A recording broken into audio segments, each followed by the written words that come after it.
Gant caught a car with his bare hands. He used to help people cross the river to that small island where there was no bridge.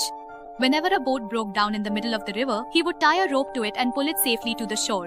When winter came and the river froze, making boats unusable, he would break the ice by throwing stones. In the dark, he would guide people with the lighthouse on his head. If a whale got stranded on the shore, he would return it to the sea as well. In this way, he quietly protected people for 100 years. The village gradually turned into a city. He wanted to break the ice for them once again, but now the large ships could cut through the ice with their own weight. No one considered his height anymore in the planning and construction of the city. Even so, he kept trying to be careful.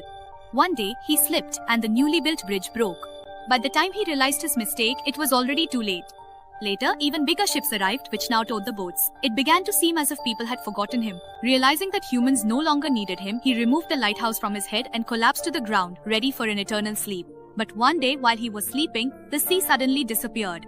Gant sat up and, confused, saw that a massive tidal wave was heading toward the city. Instinctively, he searched for his lighthouse and, holding it in his hand, he made a bold decision. He sat down in the path of the wave and stopped it. But the tremendous force of the wave shattered his body. Fortunately, the people had never truly forgotten him. With the help of machines, they gathered his broken limbs, rebuilt his frame, and stood him up once again.